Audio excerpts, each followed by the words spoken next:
दोस्तों welcome to Financial Tips Academy. आज के अपने इस वीडियो में हम लोग डिस्कस करने वाले हैं कुछ ऐसे सेक्टर में जहाँ पे कुछ ना कुछ चल रहा है, ठीक है ना। और वैसे स्टॉक्स के बारे में जिसको आपको फोकस में रखना है, रडार में रखना है। ओके, तो चलिए शुरू करते हैं अपने इस वीडियो का। आगे बढ़ने से पहले अगर आप मेरे चैनल पे पहली बार आए तो सब्सक्राइब करें और बेल आइकन प्रेस करें ताकि लेटेस्ट वीडियो का नोटिफिकेशन आपको मिलता रहे। यहाँ पे कल के डेट में मैंने टेलीग्राम पे दो स्क्रीनशॉट डाला था जिसमें एफआई अपनी लगातार होल्डिंग इंक्रीज कर रहा है। वैसे भी स्टॉक्स के बारे में डिस्कस करेंगे। और अगर आप मेरे टेलीग्राम चैनल को ज्वाइन नहीं किए तो वहाँ पे जाके ज्वाइन कर सकते हैं। कुछ वहाँ पर रेगुलर अपडेट्स मैं देता रहता हूँ। ओके, क्योंकि यूट्यूब पे वीडियोस लगातार बनाना पॉसिबल नहीं रहता, तो कुछ कुछ ऐसे भी रहते हैं स्टॉक्स जो कि in between like live market में कुछ चल रहा हो, या फिर लाइव मार्केट में ज़्यादातर मैं टेलीग्राम पे कुछ कॉल्स देता हूँ, या फिर डेली अपडेट्स अगर चाहिए, या वीक में 2 या 3 अपडेट्स तो मैं दे ही देता हूँ इंस्टाग्राम पे। तो वहाँ पे आप जाके ज्वाइन कर सकते हैं। नीचे डिस्क्रिप्शन में आपको लिंक मिल जाएगा। ओके, अब चलिए हम लोग यहाँ पे शुरू करते हैं। यहाँ पे हम लोग देख लेते हैं पहले कुछ ऐसे सेक्टर के बारे में यहाँ पे कुछ बहुत ही ज़बरदस्त परफॉर्मेंस या पैटर्न बन रहा है। ओके, और उसमें कुछ ना कुछ यहाँ पे चल रहा है। तो वैसे पहले हम लोग सेक्टर में चले जाते हैं। ओके, तो यहाँ पे मैंने जो ओपन कर रखा है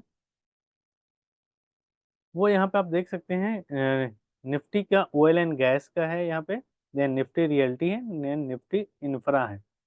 ओके, इसका अगर आप चार्ट पैटर्न को देखेंगे, जैसे फॉर एग्जांपल जैसे निफ्टी ऑयल एंड गैस को हम लोग देख लेते हैं, तो इसमें बहुत ही अच्छा पैटर्न बन रहा है। पहले इसने अच्छा खासा बैंड के साथ, बॉलिंजर बैंड के साथ ब्रेकआउट देता रहा, ठीक है, बॉलिंजर बैंड को ब्लास्ट करके मूव करता रहा। फिर देन यहाँ पे एक ऐसा पैटर्न, मतलब कुछ कंसोलिडेशन का पैटर्न बना लगभग 4 वीक, ये वीकली टाइम फ्रेम पे है। तो 4 वीक लगातार कंसोलिडेट करके फिर गिरावट आई, फिर देन दो ग्रीन कैंडल बनी। ओके, तो ये वीकली टाइम फ्रेम पे, तो इसको आप चाहे तो मंथली टाइम फ्रेम पे भी देख सकते हैं। तो इसको थोड़ा बड़ा कर लेते हैं।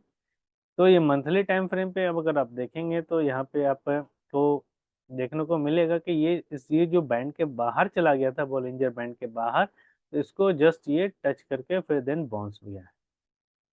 तो इस तरह का पैटर्न आपको जब भी मिले किसी पर्टिकुलर स्टॉक्स में या इंडेक्स में, तो यहाँ पे आपको मान लेना चाहिए मोस्ट प्रोबेबली कि यहाँ पे प्राइस ऊपर की ओर मूव करने वाला है। मोस्टली यही होता है, ठीक है, मोस्टली यही होता है इन बिटवीन, अगर कोई बैड सिचुएशन या कोई गलत न्यूज़ नहीं आ जाए। तो हम लोग यहाँ पे बस इस पैटर्न के हिसाब से हम लोग ये देखेंगे कि इस तरह का पैटर्न और किसी पर्टिकुलर स्टॉक्स में बना है क्या।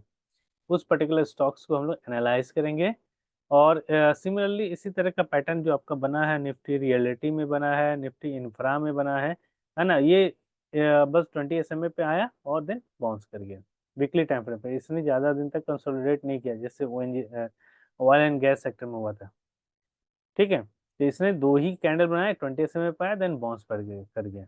Okay, then similarly Nifty Infra का हम लोग देख लेते हैं, है ना। ये इसमें बहुत ज़्यादा गिरावट भी नहीं आई, 20 SMA तक आया भी नहीं। फिर देन यहाँ पे मतलब 9 EMA हाई, ये वाला जो लाइन है बीच वाला ग्रीन लाइन, ये 9 EMA हाई है, and this one is 20 SMA। Bollinger band का जो मिड जो रहता है वो 20 SMA होता है।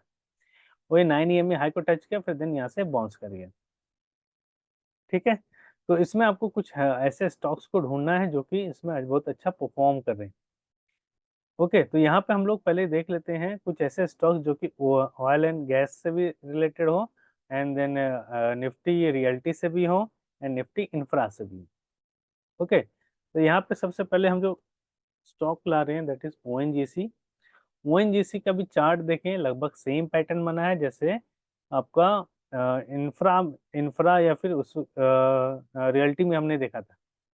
ओके, तो इसने क्या किया, यहाँ पे देखिए एक रेड कैंडल बनाया, 9 EMA हाई के आसपास के नीचे क्लोज दे दिया, फिर दो कैंडल इसके ऊपर क्लोज दे दिया। इसका मंथली टाइम फ्रेम देखेंगे तो ये आप देखें सिमिलरली पैटर्न बनाया है, बट यहाँ पे ग्रीन कैंडल बना है ना, ग्रीन कैंडल बना है जैसे इस केस में जो था ऑयल एंड नेचुरल गैस में। इसका मंथली टाइम फ्रेम ओपन करेंगे तो फिर आप देखेंगे यहाँ पे,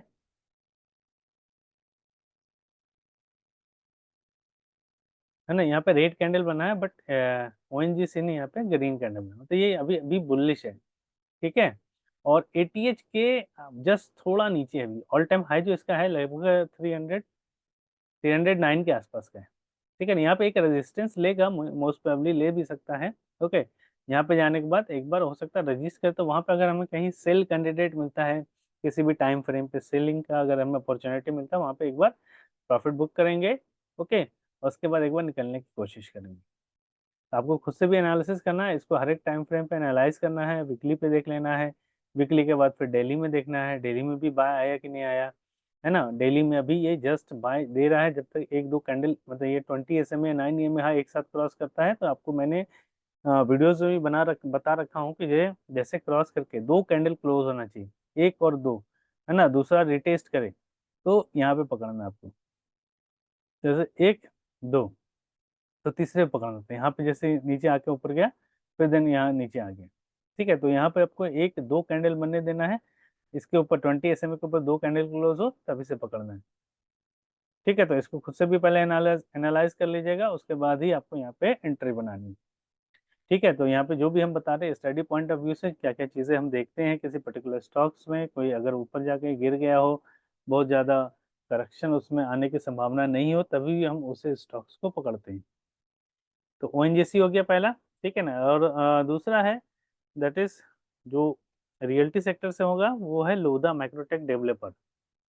तो माइक्रोटेक डेवलपर का अगर आप चार्ट देखेंगे तो आप देखें इसका लोधा का चार्ट वीकली टाइम फ्रेम पे, इसने लगभग काफ़ी दिनों तक कंसोलिडेट किया, है ना, काफ़ी दिनों तक कंसोलिडेट किया, 2 महीना 2 ढाई महीना तक ही कंसोलिडेट करके यहाँ 20 SMA पे ओपन लो बना के फिर यहाँ पे इसने अभी डोजी टाइप से कैंडल बनाया लास्ट वीक में जो 3 दिन का ट्रेडिंग सेशन हुआ। ठीक है, मंथली टाइम फ्रेम पे चार्ट इसका बहुत ही ज़बरदस्त है ना। तो आपको इसमें देखना है एंट्री लेवल 1000 से लेकर के आपका 1100 के बीच में होगा इसको, लेकिन SIP में इन्वेस्ट करना है, क्योंकि इन्वेस्टमेंट के लिए ये वाला स्टॉक मैं बता रहा हूँ।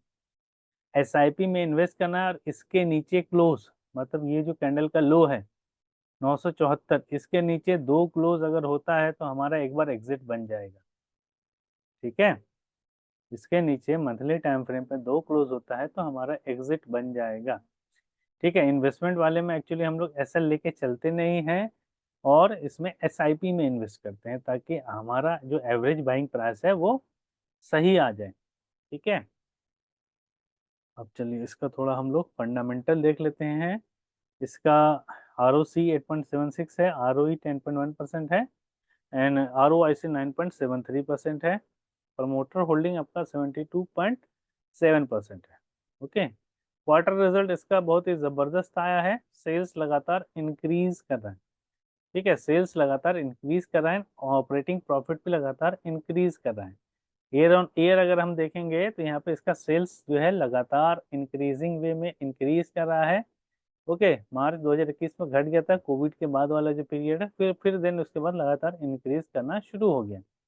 एंड ऑपरेटिंग प्रॉफिट भी इंक्रीज किया, देन प्रॉफिट बिफोर टैक्स भी इंक्रीज किया है, एंड देन उसके बाद यहाँ पे नेट प्रॉफिट भी इंक्रीज किया। हालांकि इसमें पिछले ईयर जो हुआ था 2021 में जो प्रॉफिट, सॉरी 22 में जो प्रॉफिट हुआ था 2022 के कंपैरिजन में यहाँ पे थोड़ा कम हुआ है, बट कहीं ना कहीं एक्सपेंस इसका इंक्रीज हुआ होगा, इस वजह से घटा था। अदर इनकम जो सोर्स यहाँ पे था ये -1037 है, इसकी वजह से यहाँ पे इसको आप एक्सपैंड करके देख सकते हैं।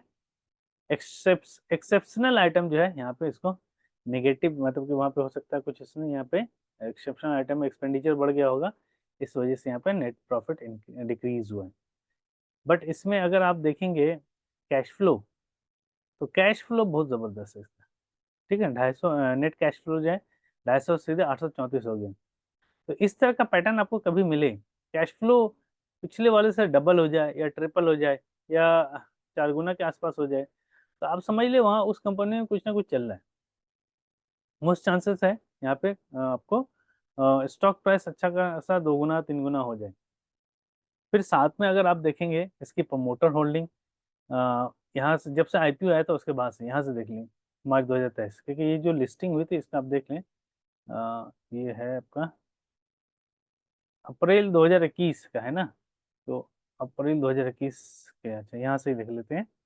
यहाँ पे इसने प्रमोटर की होल्डिंग डिक्रीज हुआ फिर यहाँ पे 72.67 है, बट यहाँ पे FII लगातार अपनी होल्डिंग को इंक्रीज करा, हर एक क्वार्टर लगातार यहाँ पे इंक्रीज करा, बीच में थोड़ा घटाया फिर बढ़ाया फिर थोड़ा सा घटाया फिर बढ़ाता गया, है ना। जून से ये लगातार, मार्च के बाद जून, सितंबर, दिसंबर, अभी मार्च का भी इसने अपना यहाँ पे होल्डिंग को इंक्रीज कर दिया। मार्च 2024 का यहाँ पे अपडेट आ चुका है।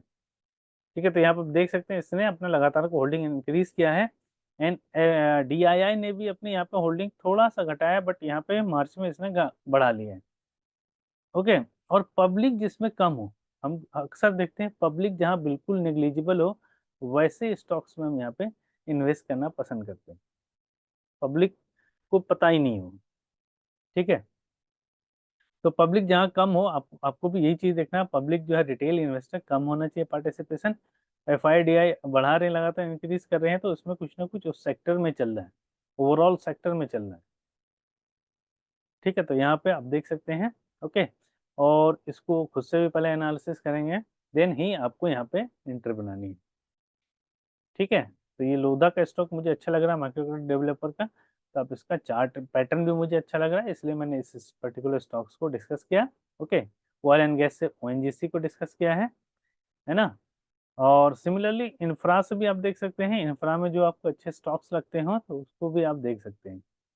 इसका भी देखिए मंथली टाइम फ्रेम में चार्ट बहुत अच्छा है, और वीकली टाइम फ्रेम पे भी बहुत ही बढ़िया चार्ट ये बना के दे रहे हैं। ठीक है, तो इसके भी पर्टिकुलर स्टॉक्स को आप चाहे तो जाके देख सकते हैं, जो भी इंफ्रा में अच्छे स्टॉक्स हों उस पर्टिकुलर स्टॉक्स में आप जाके इन्वेस्ट कर सकते हैं। फॉर एग्जांपल यहाँ पे कैपेसाइट का आपको चार्ट ओपन करता हूँ मैं। ठीक है, कैपेसाइट इंफ्रा करके है, इंफ्रा प्रोजेक्ट। तो इसमें हो क्या रहा है, यहाँ पे देखिए, जब तक इस लेवल को क्रॉस करके ब्रेकआउट नहीं दे दे तब तक इसमें एंट्री नहीं बनानी। ठीक है ना, 285 के ऊपर इसको अपने वॉच लिस्ट में रखना है। ठीक है, इसके ऊपर जब तक ब्रेकआउट देके सस्टेन नहीं करे तब तक इसमें एंट्री नहीं बनानी है, पहला ये कंडीशन रहेगा। ठीक है, कैपेसाइट इंफ्रा का भी चार्ट पैटर्न मुझे अच्छा लग रहा है, बट इससे पहले ब्रेकआउट आने का हम वेट करेंगे। ब्रेकआउट आ जाएगा फिर दिन यहाँ पे एंट्री बनाएंगे। ठीक है, तो इसका भी यहाँ पे आप चार्ट पैटर्न को देख सकते हैं, बहुत अच्छा चार्ट पैटर्न बना रहा है, लेकिन हमें ब्रेकआउट का पहले वेट करना है। ठीक है, और कैपेसाइट का भी अगर आप देखेंगे, इसका भी मैंने कल स्क्रीनशॉट अपने टेलीग्राम ग्रुप पर डाला था। ये आपका इंफ्रा से रिलेटेड है, तो इसका अगर आप देखेंगे कैश फ्लो इन्वेस्टर में देखें, यहाँ पे भी FII जो है अपनी होल्डिंग को लगातार इंक्रीज कर रहा है, एंड DII भी अपनी होल्डिंग को लगातार इंक्रीज कर रहा है, और पब्लिक ने अपने होल्डिंग को डिक्रीज किया है। ठीक है, लेकिन पब्लिक का परसेंटेज यहाँ पे अच्छा खासा है। ठीक है, इसलिए मैंने लास्ट में इसको बताया है। एंड फर्स्ट प्रायोरिटी मेरा लोधा रहेगा एंड ONGC रहेगा, फर्स्ट टू प्रायोरिटी रहेगा, जो पहला लोधा, देन सेकंड पे ONGC। ठीक है, उस पर आपको फोकस करना है और SIP में इन्वेस्ट करना है। ठीक है, थोड़ा थोड़ा क्वांटिटी खरीदेंगे, अगर एक लॉट आपका 15,000 या 20,000 का लेते हैं तो 5-5 हज़ार का करके हम खरीदेंगे। ठीक है, हमारा एवरेज बाइंग प्राइस जो है, अगर बीच में गिरावट आ गए तो मेरा वहाँ पे सही हो जाए एवरेज बाइंग प्राइस। ओके, तो ये सब चीज़ें को आपको फोकस में रखना है, ध्यान में रखना है, उसके बाद ही इन्वेस्ट करना है, पहले खुद से भी एनालिसिस करना है। ठीक है, तो ये 3 स्टॉक्स है जिसको कि आपको अपने रडार पे रखना है, वॉच लिस्ट में लगा दीजिए। ओके, और इसमें कैपेसाइट में आपको ब्रेकआउट का पहले वेट करना है, ये ब्रेकआउट दे दे, इसके ऊपर क्रॉस कर जाए और सस्टेन करे, क्रॉस करने के बाद इसके ऊपर सस्टेन करने लगे, देन तब हम एंट्री लेंगे। ठीक है, तो चलिए आज के लिए इतना ही, मिलते हैं अपने नेक्स्ट वीडियो में। Thanks for watching financial tips. Video पसंद आए तो लाइक करें, सब्सक्राइब करें, और ज़्यादा से ज़्यादा अपने दोस्तों के बीच शेयर करें।